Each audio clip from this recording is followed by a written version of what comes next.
akan disampaikan oleh Pak Saras. Nah, apa sih itu bullying dalam kendaraan? Bullying dalam kendaraan adalah bentuk kekerasan verbal yang bersembunyi di balik humor, di mana seseorang atau sekelompok orang secara berulang menargetkan karakteristik personal individu lain yang bermaksud mengurangi harga diri, membuat mereka merasa tidak berharga, atau menciptakan ketidaknyamanan sosial. Nah, bedanya dengan candaan yang biasanya yang membuat semua orang tertawa tanpa ada yang dirugikan. Nah, bullying dalam candaan ini memiliki satu target spesifik yang merasa tersakiti. Jadi, misalnya kita berkelompok nih, 5 orang, terus kita bercanda, terus ternyata ada satu orang yang merasa tersakiti. Nah, itu bisa termasuk bullying dalam candaan. Nah, di lingkungan kampus khususnya bullying dalam candaan ini sering menjadi hal yang dinormalisasi ya teman-teman, karena mengingat sekarang tuh kayak kalau misalkan kita merasa tersinggung ya, kita pasti dibilang Allah baperan, nanti baper, nyuruh aja gondok, gitu kan. Kita kan merasa kayak, padahal kita sendiri tuh merasa gak enak, kita merasa tersakiti gitu. Padahal itu hal yang gak boleh dinormalisasikan gitu. Nah, contoh-contohnya dalam candaan di lingkungan kampus nih ya, misalkan kalau kita ada satu circle nih, ada satu orang yang ternyata IPK-nya 2,3 misalkan. Terus kayak IPK kamu berapa? Aduh, aku masih 2,3 nih. Terus ternyata kamu paling rendah ya, gitu. Itu teman-teman kan sebenarnya nggak boleh ya teman-teman, karena kita nggak tahu struggle-nya orang di belakang itu gimana gitu kan. Bisa jadi dia udah berusaha semaksimal mungkin, belajar semaksimal mungkin, tapi ternyata emang masih belum oke hasilnya. Itu sebenarnya kita nggak boleh. Terus yang kedua ada berkaitan dengan penampilan fisik. Berkaitan dengan penampilan fisik.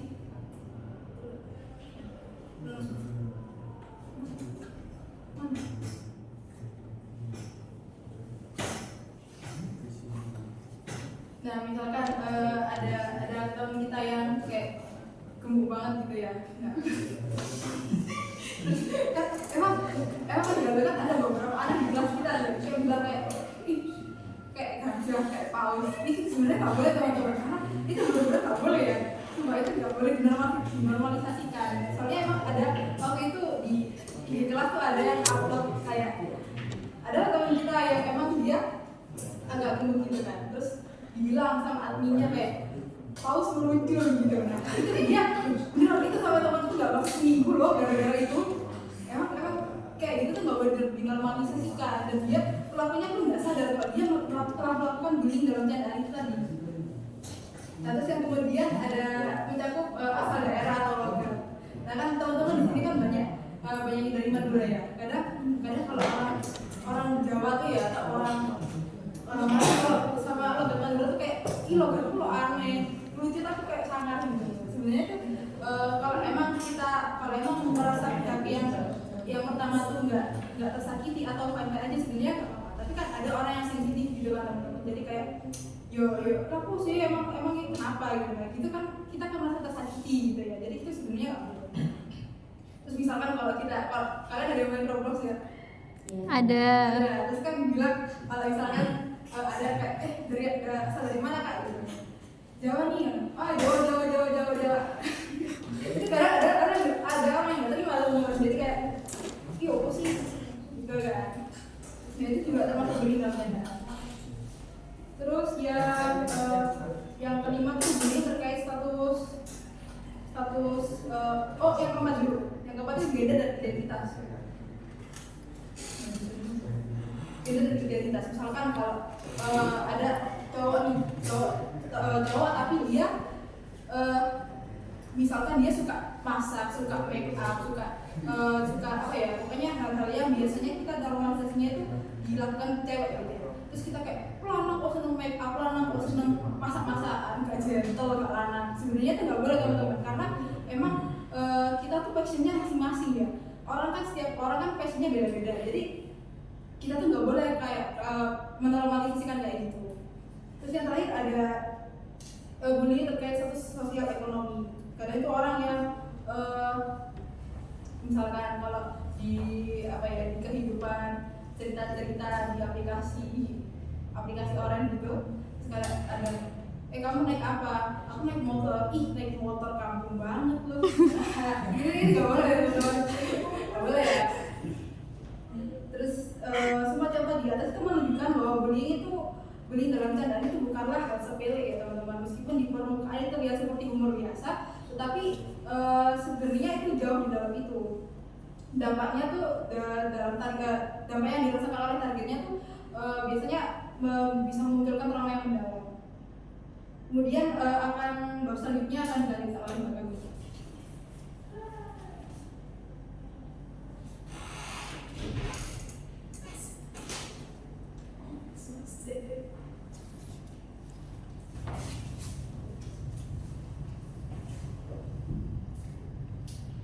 Oke, baik, selanjutnya yakni siapa saja yang menjadi sasaran dan dampak yang dialami. Yang pertama kita ke siapa saja yang menjadi sasaran ya.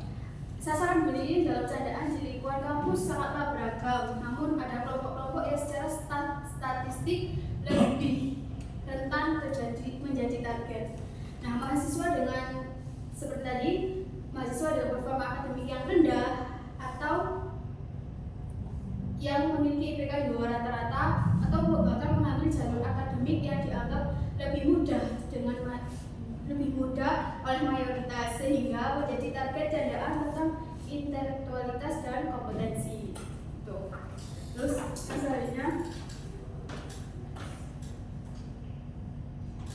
nah ini dampak dari bullying itu ada banyak ya. Yang pertama, dampak bullying dalam candaan pada korban jauh lebih serius daripada yang sering disadari oleh masyarakat umum. Dari perspektif psikologi sendiri, korban mengalami anxiety kronis yang berkembang karena mereka terus-menerus mengantisipasi kapan mereka akan diledeki lagi. Nah, kayak keadaan ini tuh halus berbuat atau kayak was-was gitu loh. Dan ini mengaktifkan sistem fight or flight dalam tubuh secara konstan sehingga meningkatkan produksi hormon stres seperti kortisol dan adrenalin yang jika berkelanjutan dapat menyebabkan gangguan kesehatan mental jangka panjang. Gitu. Terus dampak sosialnya juga sangat nyata dan terukur, di mana korban bullying dalam candaan sering mengalami isolasi sosial yang progresif, di mana mereka mulai menghindar situasi sosial karena takut akan diledek lagi, seperti dia tidak mau keluar rumah, bahkan tidak mau masuk kampus, gitu, nggak mau berbaur karena dia merasa ketakutan dan was-was. Itu dia khawatir kayak alam aku lihat itu loh, pasti aku diledek kemana, pasti aku di mana ya, gitu, seperti itu ya. Dan karena mereka mungkin meninggalkan kelompok pertemanan, tidak hadir di acara kelas atau gathering, atau bahkan mengurangi interaksi dengan sesama mahasiswa di kampus. Terus selanjutnya yaitu dampak fisik juga sudah terabaikan. Nah, korban bullying sendiri dalam candaan sering mengalami gangguan tidur karena pikiran mereka terus berputar tentang candaan yang dialami, khawatir tentang interaksi sosial di masa depan, dan merasa shame atau malu yang mendalam. Jadi kayak setiap tidur itu dia tuh overthinking sehingga dia tuh jadi apa? Insomnia, nggak bisa tidur. Overthinkingnya tuh berlebihan kayak ya Allah, aku lagi nggak begini, tidak kayak gitu kan. Jadi kayak pikirannya tuh kayak penuh apa gitu loh. Jadi dia tuh nggak bisa tidur karena apa ya? Karena overthinkingnya dia sendiri gitu.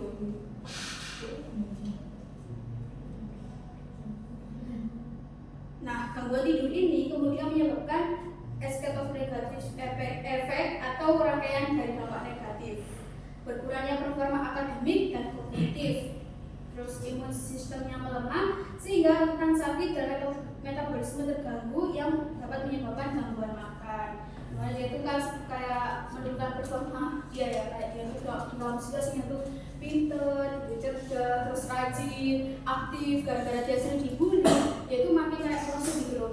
Entah itu dari absen yang nggak pernah ada, nggak pernah masuk, terus nilainya juga IPK-nya jadi rendah gitu, seperti itu. Lalu selanjutnya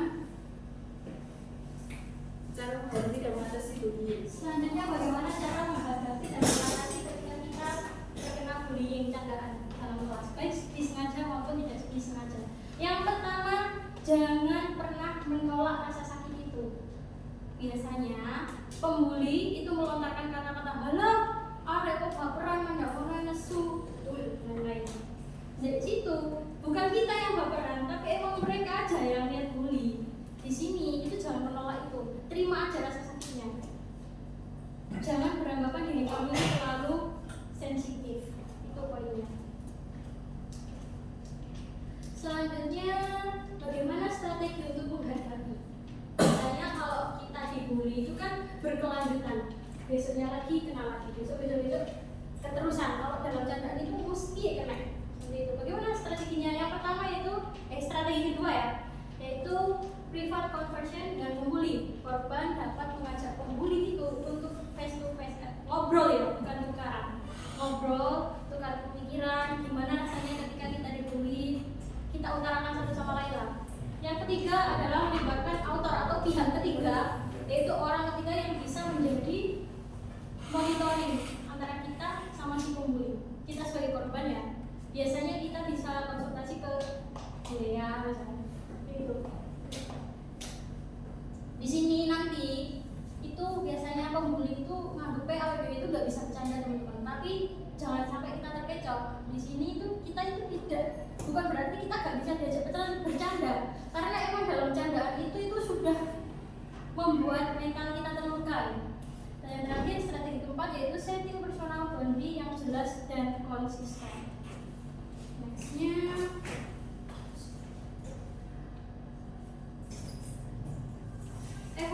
evaluasi diri, membedakan candaan sehat dan bullying dalam candaan. Bagaimana cara membedakan antara itu benar-benar candaan dan mana yang itu niatnya membuli. Yang pertama, candaan sehat itu memiliki karakteristik semua orang yang terlibat merasa senang dan tertawa tulus. Kalau biasanya orang yang dibully dalam candaan itu tertawa, tapi tertawanya itu ya siapa sih, terluka ya terpaksa gitu. Terus mari ngomong, tidak ada satu orang yang menjadi target berulang-ulang. Sing jenenge dibully itu pasti kan berulang-ulang. Nah, di sini itu tidak. Terus kemudian semua orang dalam kelas atau dalam grup dapat membuat candaan kepada semua orang lain tanpa ada personality. Jadi candaan yang sehat itu tidak hanya kepada satu orang saja, tapi satu kelas. Seperti itu. Dan setelah bercandaan berakhir, semua orang tetap merasa respect. Ini ciri-ciri candaan yang sehat seperti ini. Jikalau teman-teman di kelas itu ada yang gojloki hanya pada satu anak, nah itu bisa dijadikan objek. Oh ini berarti niatnya ini ngebully. Nah, sekian, terima kasih sudah bersedia hadir teman-teman. Sekian dari kelompok 1. Kurang lebihnya mohon maaf. Wassalamualaikum warahmatullahi wabarakatuh. Kalian tak video ya? Kalian tak